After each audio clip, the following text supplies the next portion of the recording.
Hi guys, welcome to the channel. So इस video में हम पढ़ेंगे फंक्शनल मॉडलिंग के बारे में। अब फंक्शनल से तुम्हें क्या समझ में आ रहा है कि हाँ, जो एक पर्टिकुलर फंक्शन परफॉर्म करेगा, राइट, जिसमें क्या होंगे, फंक्शंस होंगे सारे। अब ये फंक्शंस कैसे रिप्रेजेंट होते हैं with the help of DFDs, right. अब इसमें हम डीएफडीज के बारे में पढ़ेंगे, ठीक है, और काफ़ी चीज़ों के बारे में पढ़ेंगे। तुम्हें ज़्यादा कंफ्यूज होने की ज़रूरत नहीं है, ये ज़्यादा बड़ा टॉपिक नहीं है। लेट्स सी अब इसमें है क्या। The functional model specifies the result of computational specifying how and when they are computed. मतलब कि जो तुम्हारा फंक्शनल मॉडल है ना, देखो तुम कोई ना कोई मॉडल तो बना लेते हो, बट वो कैसे कंप्यूट किया, कहाँ से आया, ठीक है, ये पूरा ये रिप्रेजेंट करने में हेल्प करता है तुम्हारा फंक्शनल मॉडल, राइट। तुम इसे जनरल लैंग्वेज में ले लो, फंक्शनल मॉडल कि जो फंक्शन कैसे परफॉर्म हो रहे हैं वो बता रहा है, ठीक है।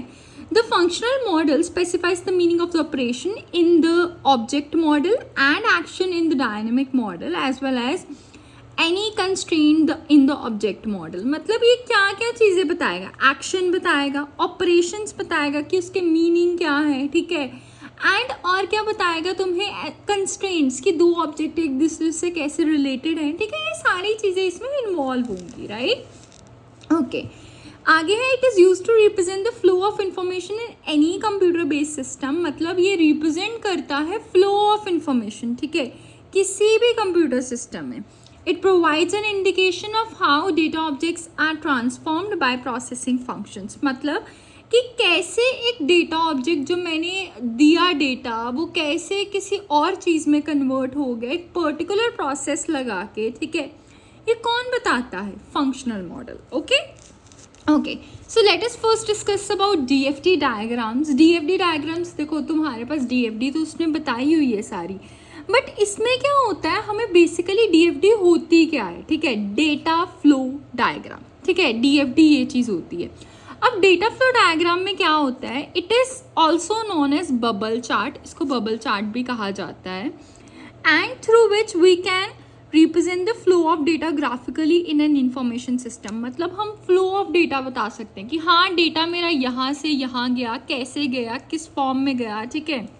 ओके, अब आगे देखो इसने क्या बताया हुआ है, by using DFD we can easily understand the overall functionality of the system because diagrams represent the incoming flow and outgoing flow and stored data in graphical form। मतलब जैसे अभी तुम्हें ये ज़्यादा कंफ्यूज मत हो, क्योंकि मैं DFD की एग्जाम्पल तुम्हें एक्सप्लेन करूँगी, तुम फिर इस चीज़ पे बैक आना, तुम्हें समझ में आएगा, अच्छा ये चीज़ें थी।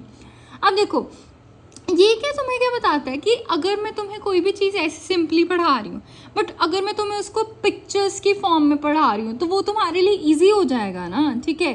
तो यही चीज़ उसने बताई हुई है कि ये क्या है, ओवरऑल फंक्शनैलिटी शो करता है डायग्राम्स की फॉर्म में। ये क्या है, डायग्राम्स क्या रिप्रेजेंट करते हैं कि हाँ, डाटा यहाँ से आ रहा है, डाटा वहाँ पे फ्लो हो रहा है, ठीक है, ये चीज़ है। अब तुम ये सोचोगे कि डीएफडीज यूज़ कहाँ पे होती हैं, ठीक है, डीएफडी ईआर मॉडल्स, ठीक है, ये कहाँ पे यूज़ होती हैं। जैसे तुम एक प्रोजेक्ट बनाते हो, तुम्हें एक प्रोजेक्ट को सिंपल फॉर्म में रिप्रेजेंट करना है, ठीक है, तुमने एक वेबसाइट बनाई है, ठीक है, उसको एक सिंपल फॉर्म में रिप्रेजेंट करना है। अच्छा, ये ऐसे ऐसे ऐसे डेटा फ्लो हो रहा है, यहाँ पे ये सब कुछ है, तो वहाँ पे डीएफडीज जो हैं यूज़ होती हैं, ठीक है, and it's important. Okay, so now let's move forward. अब तुम्हें डीएफडी के बारे में कुछ बताते हैं, लाइक अब देखो ये तुम्हारे पास क्या होता है। अब डीएफडी क्या थी, डायग्रामेटिक फॉर्म में रिप्रेजेंट होगी।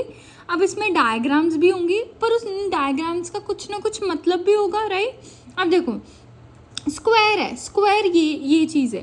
अब स्क्वायर क्या बताती है, ये सोर्स और डेस्टिनेशन बताती है सिस्टम का। मतलब कि तुम्हारे पास डेटा जहाँ से आ रहा है और जहाँ तक जाएगा वो चीज़ है तुम्हारा स्क्वायर, ठीक है, ये चीज़ बताएगी। I hope it is clear to you.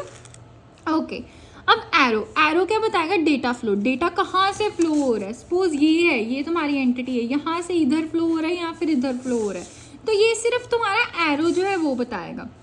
अब सर्कल है, सर्कल क्या बताएगा, ये प्रोसेस बताएगा, ठीक है, प्रोसेस ट्रांसफॉर्म इनकमिंग डेटा, ठीक है, दैट ट्रांसफॉर्म इनकमिंग डेटा। अब प्रोसेस क्या है, अब जैसे मैं ये रीड कर रही हूँ, ठीक है, तो ये क्या एक प्रोसेस है, राइट। तो ये भी क्या है, ये सर्कल की फॉर्म में ही रिप्रेजेंट होगा अगर तुम डीएफडी में लिख रहे हो, राइट। ओके अब डेटा स्टोर क्या है? डेटा स्टोर क्या है? जिसमें डेटा जो है तुम्हारा स्टोर होगा, ठीक है। ये या तो ऐसे रिप्रेजेंट हो जाएगा या तो ऐसे रिप्रेजेंट हो जाएगा। I hope it is clear to you. Okay अब इसके बाद अब हम पढ़ेंगे रूल्स फॉर डीएफडी।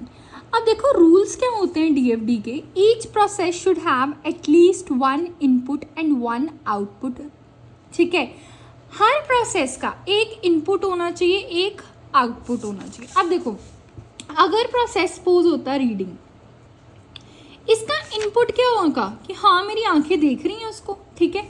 आउटपुट क्या होगा कि हाँ मैं पढ़ रही हूँ उसको, ठीक है, आवाज़ आ रही है मेरी। तो ये चीज़ तो उसने यही चीज़ भाई बड़ी कॉमन लैंग्वेज में मैंने समझा दी कि एक इनपुट होना चाहिए प्रोसेस का, एक आउटपुट होना चाहिए। I hope it is clear to you. Okay each data store should have at least 1 data flow in and 1 data flow out. हाँ देखो डेटा स्टोर किया है तो उसका डेटा इन भी आना चाहिए और डेटा आउट भी जाना चाहिए। I hope it is clear to you, क्योंकि डेटा आएगा तो वो डेटा देगा भी, ठीक है। All process in DFD go to either another process और डेटा स्टोर, ठीक है। मतलब एक प्रोसेस से या तो वो दूसरे प्रोसेस की तरफ जाएगा डेटा, ठीक है। अगर सपोज मैंने रीडिंग कर दिया तो वो राइटिंग की तरफ चला जाएगा, या फिर वो डेटा स्टोर की तरफ जाएगा, ठीक है, या डेटा स्टोर हो जाएगा कहीं जाके, ठीक है। I hope it is clear to you. Okay अब आगे देखते हैं। आगे तुम्हारे पास उसने क्या दिया हुआ है, तुम्हारे पास उसने कहा है डेटा फ्लो फ्रॉम। अब ये चीज़ ये तो मैंने तुम्हें समझा दिया हुआ है। अब देखो ये सबसे इंपॉर्टेंट है, डेटा कहाँ से लेके कहाँ तक फ्लो होता है।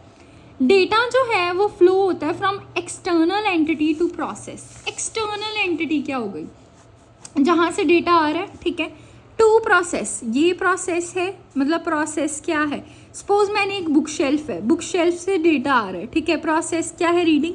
तो या तो external entity to the process या process to external entity, right. या फिर प्रोसेस टू प्रोसेस तक जा सकता है। लाइक ये मेरा एक प्रोसेस है, दूसरे प्रोसेस तक जा सकता है या वापस आ सकता है, ठीक है। लाइक मैं रीड कर रही थी फिर राइट कर रही थी, तो ये प्रोसेस टू प्रोसेस जा रहा है, ठीक है। I hope it is clear to you.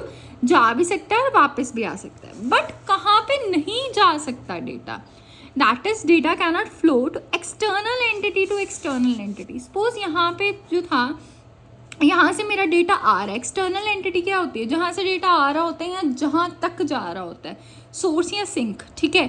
Source होती है जहाँ से डेटा आता है और सिंक होती है डेस्टिनेशन, जहाँ तक डेटा जाता है। और ये क्या है, रेक्टेंगल से रिप्रेजेंट होते हैं, अभी मैंने तुम्हें बता दिया। ये ऐसे नहीं हो सकता कि यहाँ से यहाँ तक चला जाए, इसमें प्रोसेसेस इन्वॉल्व होनी चाहिए, क्योंकि डेटा जो है ट्रांसफॉर्म किसकी हेल्प से हो रहा है, प्रोसेस की मदद से ना। तो एक एक्सटर्नल एंटिटी टू दूसरे external entity without the help of process नहीं जा सकता, ठीक है। एक्सटर्नल एंटिटी टू स्टोर भी नहीं जा सकता, क्योंकि हम डेटा को स्टोर कैसे करेंगे, अगर कोई प्रोसेसिंग ही नहीं हुई होगी तो स्टोर भी नहीं कर सकते। Store to external entity and store to store भी डेटा नहीं जा सकता, ठीक है। ये था कि जहाँ जहाँ डेटा जा सकता है, ठीक है, और ये है जहाँ डेटा नहीं जा सकता। I hope it is clear to you.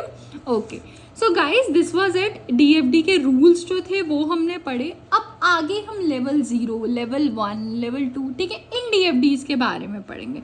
So stay connected and subscribe the channel, क्योंकि तभी मोटिवेशन मिलती है और वीडियोज़ बनाने के लिए। Thanks a lot for watching this video.